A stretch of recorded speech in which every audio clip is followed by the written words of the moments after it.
Hello and welcome to bonus episode number 74 of the Culips English podcast. I'm your host and your English study buddy for the day, Andrew, and it's great to be here with you for another week. I hope you're doing well. And for those of you who are unfamiliar with the bonus episode series, what I do here is I just tell you some stories from my everyday life as a Canadian living abroad in South Korea.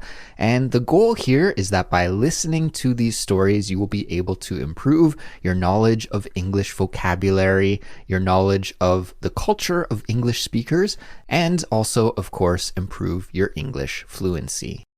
And in today's episode, I'm going to recap and tell you my marathon story. Last week, I did a marathon. I know I've been talking about it quite a bit here on Culips over the last 3 months or so as I was training for the event, but I finally finished and I'm going to give a recap of how that went down. But before I tell you that story, I have 3 announcements for you. The first announcement is that there's a free interactive transcript for this episode.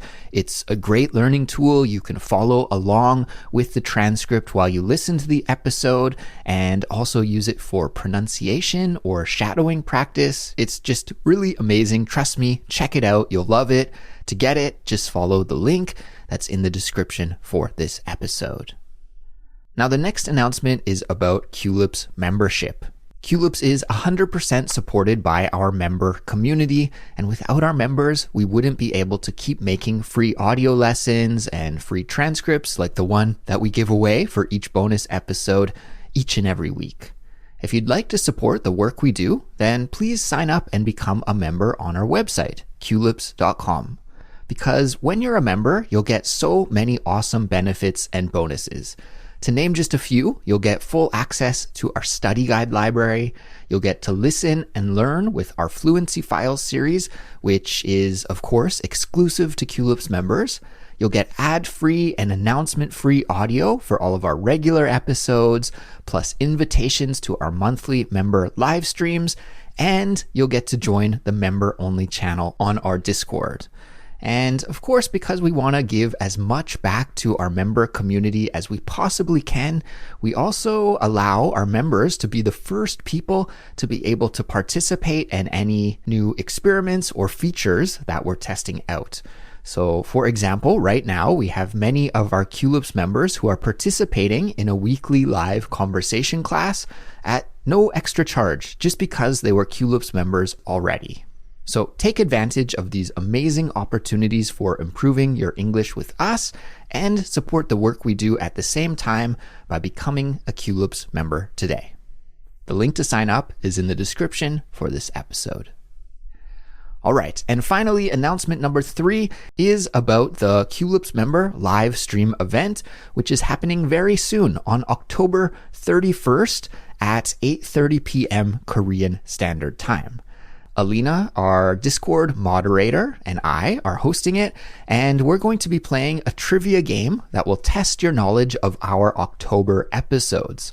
Plus, we'll be opening the stream to any members who would like to call in and talk with us directly. Now, to participate in the stream, you must be a verified Culips member on our Discord channel.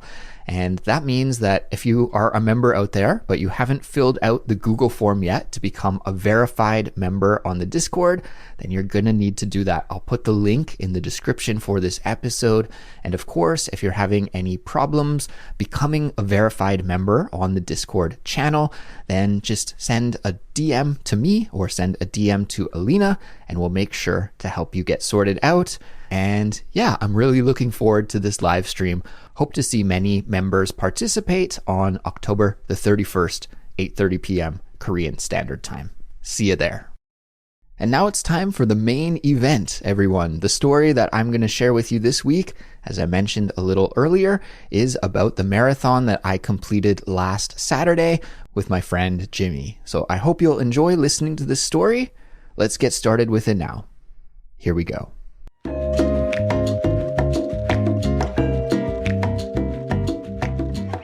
I can't believe that this actually happened, that Jimmy and I actually finished a marathon. But it did, and I'm really happy it did. And I essentially told all of the details about how Jimmy and I decided to run a marathon, why we decided to run a marathon together in bonus episode 61. So if you haven't heard that episode yet, then maybe it's a good idea to go back and take a listen to it so you know all of the background information. I'll put the link to that episode in the description so you can find it easily. But essentially, in a nutshell, my friend Jimmy and I decided to run a marathon together back in late June, and we trained together even though we live in different cities throughout the summer. We were in constant communication with each other, cheering each other on and encouraging each other as we trained. We ran a half marathon together back in September, and then finally here last week on Saturday, October the 21st, we finally did it and we completed our marathon together. So I'll tell you the story of how things went down. The race happened in Gyeongju, which is a city in the southeast corner of South Korea. And of course, I live in Seoul, so I had to travel to Gyeongju, and it's a little bit difficult to get there. I mean, it's not really difficult to get there, but one thing that is a little bit annoying when you're coming from Seoul is there's not a direct train from Seoul to Gyeongju. So because of that, I decided instead of taking the train, I would just take a bus there. Now, the race started early on Saturday morning. The starting gun was fired at 8 a.m. So that means we started at 8 a.m. So it's too far to go from Seoul to Gyeongju on Saturday morning, the day of the race. I probably would have had to leave Seoul at like 3 a.m. if I wanted to get there on time. So there aren't even any buses or trains that leave at that time. So obviously I had to go down the day before. So I took a bus to Gyeongju. I left Friday late afternoon around 3 o'clock.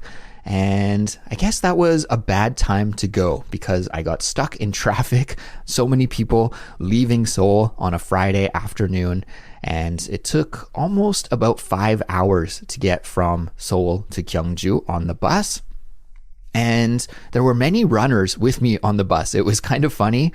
I wear a brand of watch called Garmin, and Garmin makes a really great runner's watch that has a GPS built in and so many other features. It's just a really helpful tool to use while you run. You can see your time and your pace and all of these other statistics. It's fantastic. And I noticed that there were 6 or 7 other people that were riding the same bus with me that had the same model of watch that I had. So I figured, we're all going to run this marathon together. As far as I know, the Gyeongju Marathon in Korea is one of the top events in the country, one of the top 3 races, as far as I understand. And it was a really popular event. There were over 9,000 people who participated. So it was quite a big race. Anyways, by the time that we arrived in Gyeongju, I have to say my butt was a little bit sore from sitting in that bus seat for about 5 hours. So I was very happy to get off the bus. And as I mentioned earlier, my buddy Jimmy, who I ran the race with, he doesn't live in Seoul. He lives in another city in the southern part of Korea called Gyeongju. And he just drove his car to Gyeongju. So by the time I arrived in Gyeongju, it was around 8 p.m. at night. Jimmy had already arrived and checked into the hotel. So as soon as I got into town, I rushed to the hotel. I dropped off my bag. I met up with Jimmy and we went out to go grab some dinner together. We went to a restaurant that was just very close to our hotel and we ate Korean food called gukbap. And in fact, we had daeji gukbap, which is kind of like a pork meat soup that you can put rice into. And it was a wonderful food to eat before a race because it's very clean, not too oily, not too spicy, not too greasy.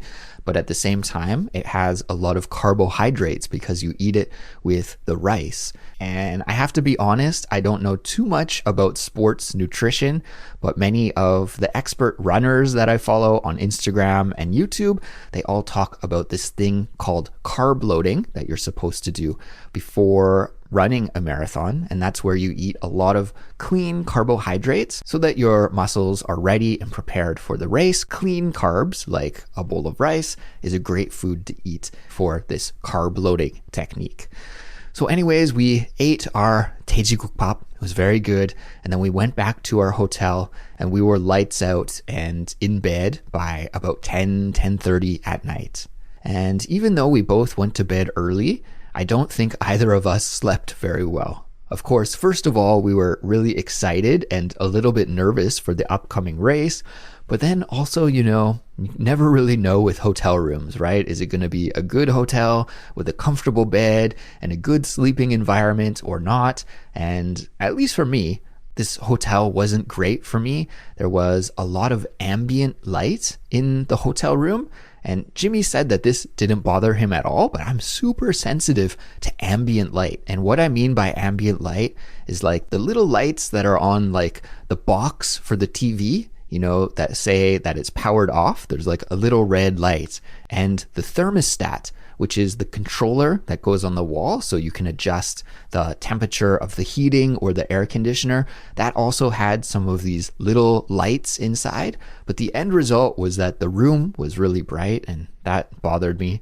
So I didn't sleep very well that night, but it didn't really matter because I was so excited, so pumped up for the race that even though I didn't get a great sleep, I think I was just running off adrenaline and excitement, and Jimmy was in the same boat.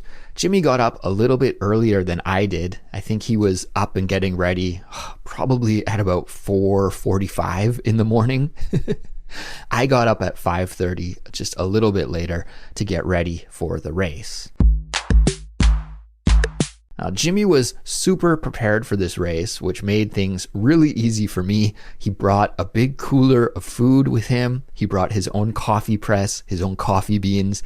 So we made some French press coffee, and Jimmy brought bagels. So I had a bagel with peanut butter, and longtime Culips listeners will know that I love peanut butter.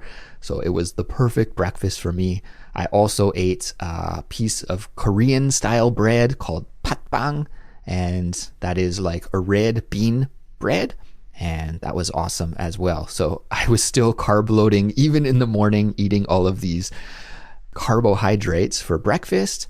I had, maybe 2 or 3 cups of coffee and then quickly got on my running clothes and we left the hotel at about 7 or 7:15 in the morning. And then it was just a short walk from our hotel to where the shuttle bus was that we could pick up and ride for free to the marathon event itself. Rather than trying to park Jimmy's car in this crazy busy area of the city, we just decided to take the free shuttle bus. After a short ride, we arrived at the area where the marathon was starting. The marathon started in this area of the city where there's a big athletic stadium and some other, like tennis courts and soccer fields, this kind of athletic park. And interestingly enough, we didn't start in the athletic stadium. Most races that I run actually start in a stadium and then you kind of run out of the stadium onto the road.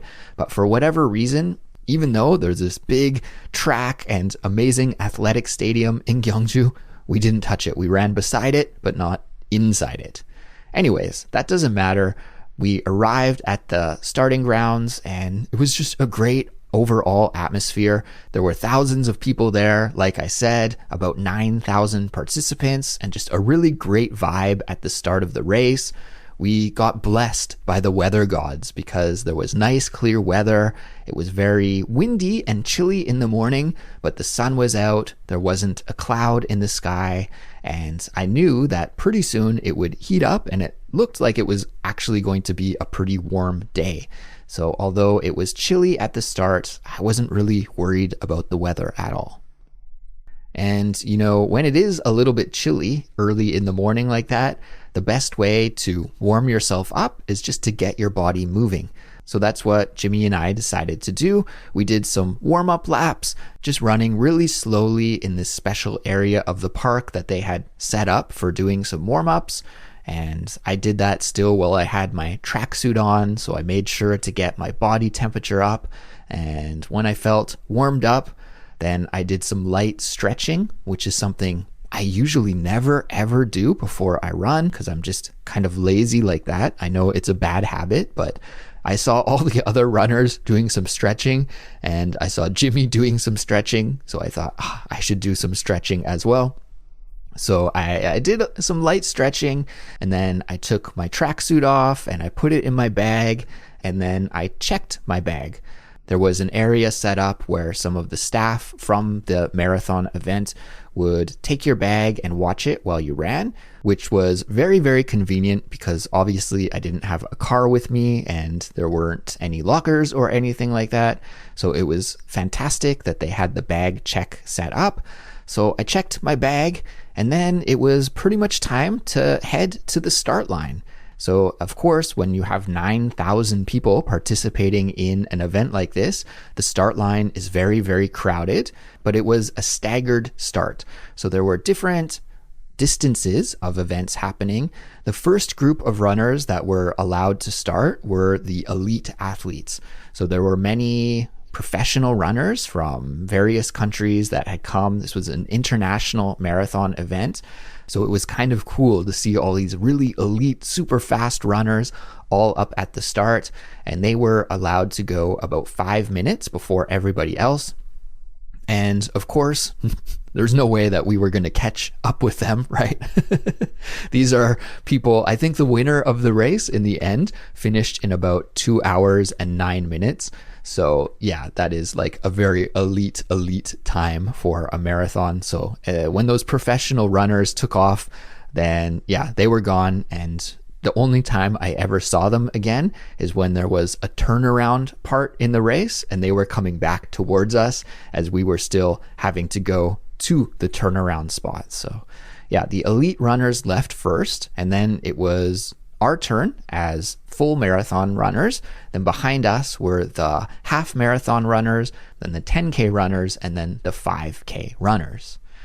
And so Jimmy and I were working our way up to our area where we should start with the other full course marathon runners. And as we were approaching the starting line, Jimmy handed me a piece of gum and he said, "Chew this."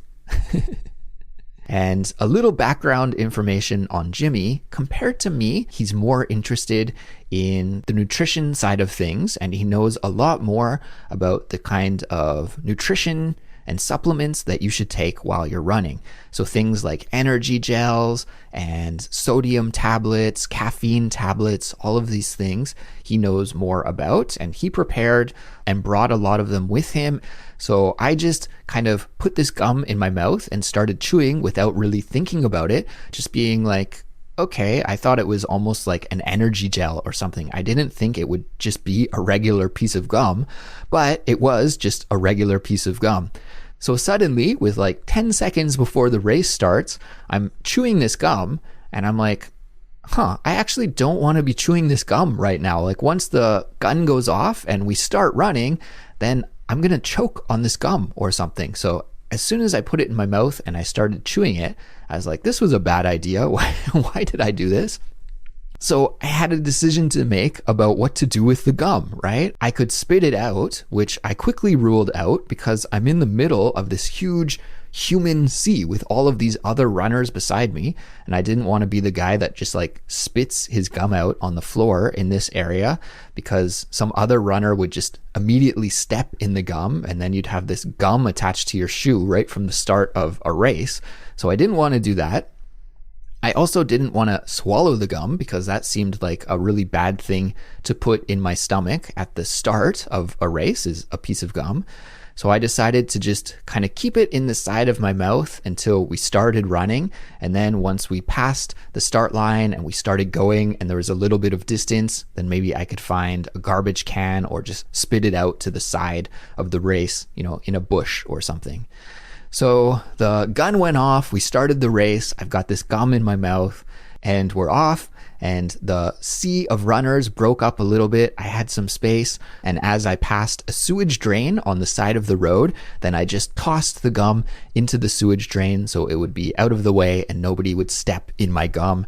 And yeah, amazing. Got rid of the gum and we were off. We started the race. And the reason I'm telling you this story is because the marathon was televised on live television here in Korea.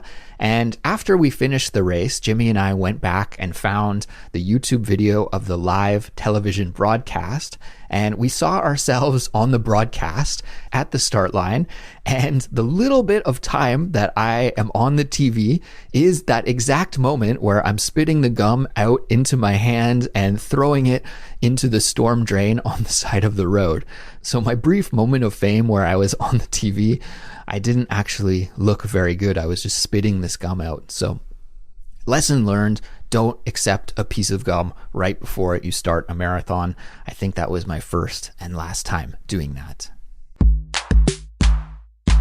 So we started the race, and as I mentioned before in the previous episode, the goal that we wanted to finish the race in was 3 hours and 30 minutes. So a full marathon is 42 kilometers and a little bit of change, and our goal would be 3 hours and 30 minutes, which would break Jimmy's personal record. That was our main goal of this race, was to break Jimmy's personal record, which I think was around 3 hours and 40 or 3 hours and 45 minutes that he had completed in Seoul back in the spring. In March, he set that record. So our goal was to finish in 3 hours, 30 minutes, which meant keeping a pace of about 4 minutes and 59 seconds a kilometer, which I think for both of us is a pretty comfortable pace where we wouldn't really have to push ourselves to the breaking point.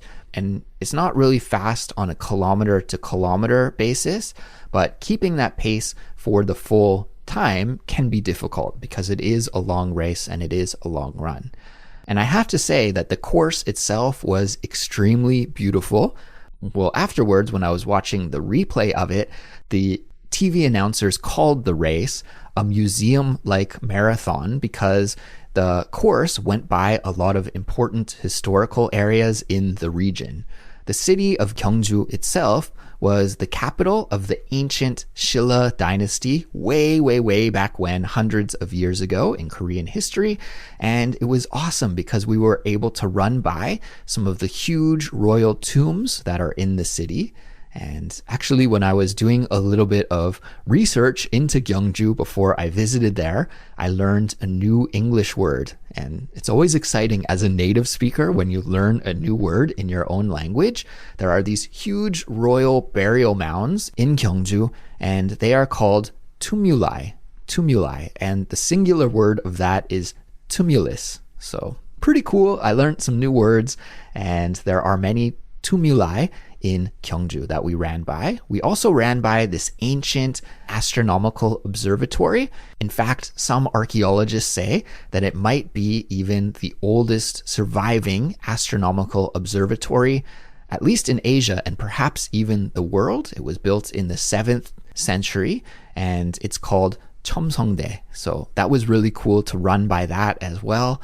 Amazing scenery, amazing weather, and it just puts you in a really good mood when you're going by all these cool places and there's great weather outside.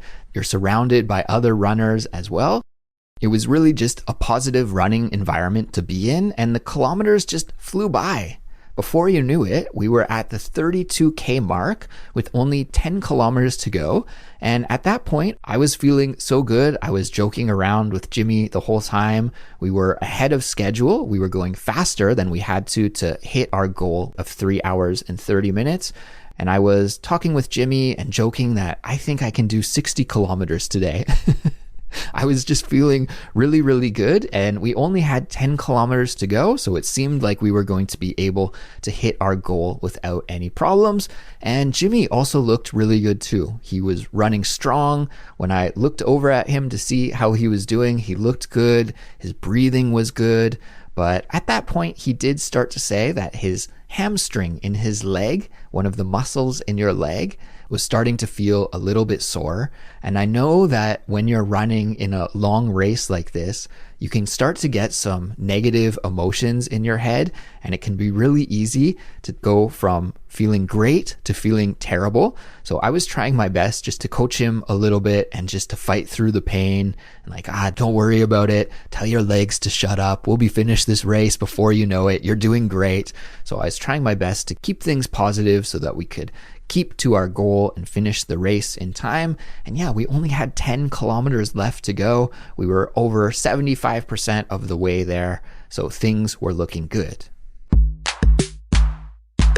That final 10 kilometers, that home stretch of the race, is also the most difficult mentally and also the most difficult physically, because your body is starting to be like, hey, what are you doing to me? Stop running, take a break. I don't know. I've been running for many years now, and it seems like running to 30 kilometers, usually you can do without too much physical pain. But at least for me, once I cross that 30 kilometer point, then things do start to get a little more difficult, and my knees start to hurt, and my hip starts to feel tight. And that's exactly what started happening to me also at around kilometer 36. But I knew that we were almost there at the end. At kilometer 36, there's only 6K left to go. And also Jimmy was saying that his hamstring was acting up. So even though I wasn't feeling perfect myself, I didn't want to complain or say anything. I just wanted to keep the atmosphere good and the positive thoughts and the positive vibes flowing as much as possible. So I kept saying to Jimmy, like, you look great. I'm feeling great. Let's go. Let's do this. And we were so close that even though we were both feeling a little bit uncomfortable at this point, we just kept going. And our pace was even. We were still on target for reaching our goal. We hadn't really slowed down or picked up at all. We were just running a really nice, even race. But then at the very end of the race, disaster almost struck. We were past the 41 kilometer mark, so we probably only had like 800 or 900 meters to go. We could sniff the finish line. And that's a fun English expression to say that you can sense that something is really close. When you can sniff it, sniff is like what you do. It's like this action when you smell through your nose and you're like, okay, that is a sniff, what I just did. And when you can sniff something, it means you're like almost there, almost finished. So we could sniff the finish line. We were around 800 meters from the end. And Jimmy was saying, oh, my leg is acting up. I don't know if I can keep going. And I was just telling him to fight through it. I was like, come on, Jimmy, we're almost there. Come on, man. But then he got a cramp in his leg. And a cramp is when all of your muscles contract and are very tight. And we kept passing a bunch of other runners who had cramped up and were in agony on the side of the road with medical attention, and the ambulance would come, and some of the other medical workers and first aid workers on the course would have to go and massage them and help stretch their muscles out. It's just really, really painful when you get a cramp like that. But then Jimmy, with about 800 meters to go, got one of these cramps in his leg, and he let out a scream, and he had to stop and try and work out this cramp in his leg. And as soon as I heard Jimmy scream out in pain, I looked beside me and noticed he wasn't there anymore. So I turned around and I saw him just stopped, hunched over on the side of the road in agony with this terrible cramp in his leg. So I stopped, I ran back to meet up with Jimmy, and I tried my best to help him work out this cramp. I personally have never experienced a cramp like that while I've ran.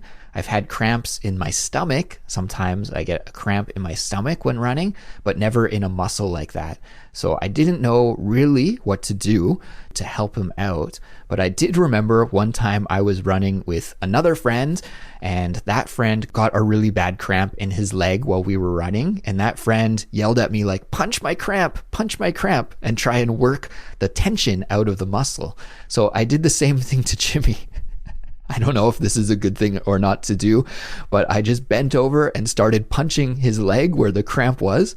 I mean, I wasn't really like pounding his leg. I wasn't like trying to knock him out with a knockout punch or anything like that, but I was kind of working the muscle, right? Trying to get that muscle free and loose again.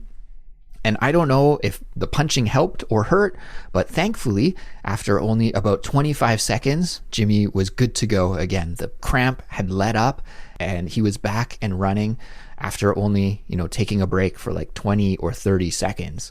So that was incredible. And we were both really thankful that that cramp let up and Jimmy was able to continue. So that did put us a little bit behind. As we were approaching the finish line, it looked like we were going to be able to finish under 3 hours and 20 minutes. But because of the leg issue and the cramp, we decided, hey, let's not kill ourselves. Let's just go at a little bit of a slower pace down the home stretch here. And we ended up finishing the race at 3 hours and 22 minutes and 31 seconds, which means that we smashed Jimmy's PR time, and we also achieved our goal of finishing under 3 hours and 30 minutes. It was really funny. Actually, when we were running down the home stretch towards the finish line, I said, Jimmy, this one's for you. You crossed the finish line first. So he finished a little bit before me. But then when we looked at our official race time, we both finished at exactly 3 hours and 22 minutes and 31 seconds. So I guess I probably crossed the start line before Jimmy, and then he crossed the finish line before me. And the end result is that we both achieved exactly the same time. So it couldn't have been more perfect. I was so proud of Jimmy for absolutely smashing his PR time. And really, when you're just an amateur runner like we are, like I said, the winner of the event was like 2 hours and 9 minutes. So there's absolutely zero way that we can compete against the elite athletes in the world. But one thing that I love about running is that it's a competition with yourself. You're always trying to beat your PR, your personal record, and go faster and just run better than you had in the past. And so Jimmy was able to do that in a huge way, dropping like 10 or 15 minutes off of his original PR time. So I was so proud of him and happy for that. And he was proud of himself and happy of the hard work that he had done training for the event. So all in all, just an amazing race. And we both finished just feeling so great. After we crossed the finish line, I felt like pretty good. This was only my second full marathon that I have ever run. I did my first one back in 2019. And I remember after that first marathon, once I crossed the finish line, I almost died. I was so tired and could barely breathe and could barely move. But when I crossed the finish line here in Gyeongju, I felt totally fine. Like I said that day, and I was joking around that I could run 60 kilometers, but I think I probably could have almost run 60 kilometers that day. I was in tip-top shape, so that was great. Anyways, after we finished the race, we went and we got our completion medal, and maybe I'll take a picture of that and upload it to our Instagram along with a couple of other photos from the marathon, so you guys can check those out on the Culips Instagram page. But the medal was really beautiful that they gave us for completing the race. So we picked up our medal, we stopped and had some water, and I ate a banana and another piece of bread, and I think Jimmy did too. And we took a couple of pictures. There was this kind of photo zone set up where you could stand in front of this cool background that had a screen that displayed your finishing time. So we had to wait in line for that for like 30 minutes to get those pictures, but you know, it's nice to get the pictures and have that as a nice memory. So we waited in line, we got our pictures, and then we had to rush back to our hotel to check out in time. So we had a quick shower and just barely checked out of our hotel in time. It was down to the last minute, but we checked out, and we got some lunch, and then we drove back to Jimmy's house in Gyeongju. Our plan was to celebrate together in Gyeongju, and then I would go back up to Seoul the next day. You know, while we were training, Jimmy and I think Jimmy to a greater extent, but also myself as well, I tried to do this as much as I could. We tried to keep our diet clean and just not eat too much junk food or snacks or anything like that down towards the lead up of the race. So our plan was to celebrate and have a really great dinner together, have a couple of drinks together to celebrate the race after we finished. So we drove from Gyeongju to Gwangju. I know for non-Korean listeners, it's going to be hard to remember the names of these places, but don't worry too much about that. It was about a 3-hour drive between the two cities, and when we arrived at Jimmy's house in Gwangju, it was around 6 p.m. or so in the evening, and we met up with Jimmy's wife and sat around and told her the story of the race and recapped the day's events. And by that time, it was like dinner time. So we were like, we got to go out and celebrate. But we were both really exhausted. And I think neither of us felt like going out and celebrating, really. So instead of doing that, we just decided to order a pizza, and we went to the convenience store and we got a couple of beers. So we had pizza and we had a beer. And after that, we were just full and really exhausted. And I think both of us were in bed again by like 10 p.m. I slept over at Jimmy's place in his guest bedroom. And we were both laughing. Jimmy and I are both the same age. We're both 39. And we were laughing and saying, oh, yeah, this is life in your late 30s, you know? Even when you plan and prepare and work towards doing something difficult, and then you try to celebrate it after, you're still just too tired to go out and celebrate. So yeah, that was perfect. You know, it was really nice just to hang out with Jimmy and hang out with his wife and chat and recap the events from the day and have some pizza and have a beer and then go to bed early. And I slept amazingly in Jimmy's spare bedroom. It was the complete opposite of the hotel that we slept in the night before. The room was cool, it was completely dark, and it was quiet, and I slept for almost 11 hours. I think I went to bed at 10 p.m. and woke up at around 9 a.m. So yeah, 11 hours of sleep. And usually I wake up once or twice in the middle of the night, but I didn't wake up at all. It was like continuous sleep. And when I woke up, my Garmin watch that I told you about earlier said that I got an excellent sleep. It said that my body had really recovered well from the marathon because of my excellent sleep. And that's the first time that I've ever seen my watch tell me that I've got an excellent sleep like that. So yeah, I felt amazing, and I woke up and Jimmy prepared another nice breakfast for us, and I had breakfast with him and his wife, and then it was time for me to take the train to go back home to Seoul. So I got on the train and I went back and hung out with my wife and told my wife about the race. And yeah, that was the end of the weekend, essentially. So all in all, in summary, it was just an amazing experience.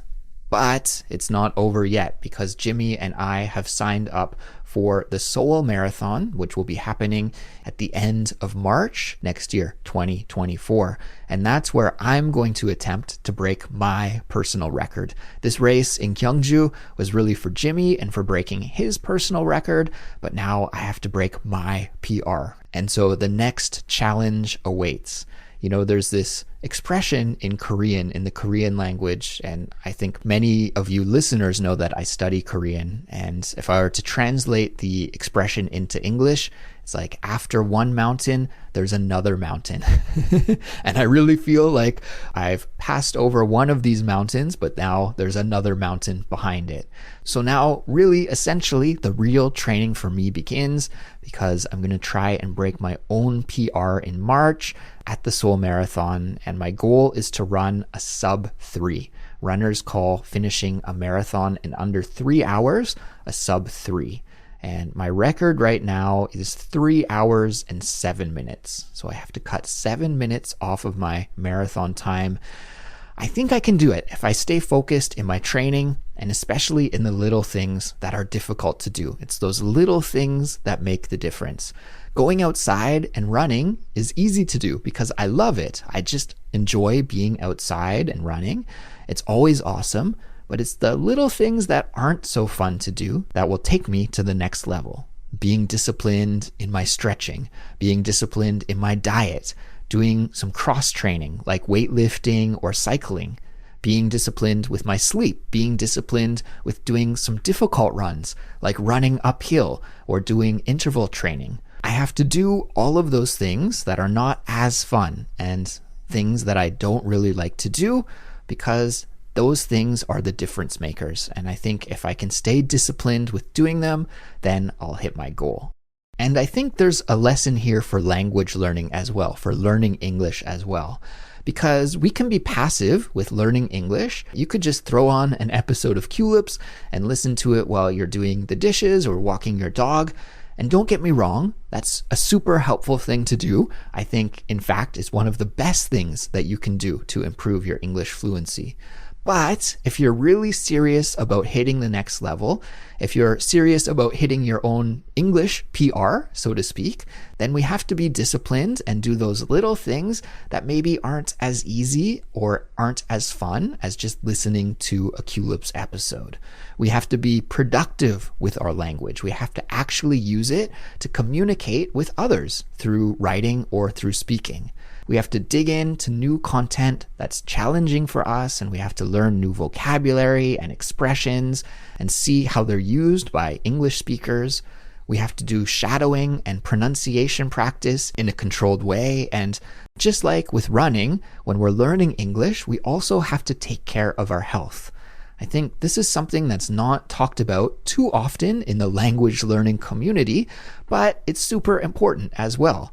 You'll learn faster, you'll learn better if you're healthy. If you're sleeping well, if you're eating well, if you're in control of your stress, then you'll just be a better English learner. There's no doubt in my mind about that.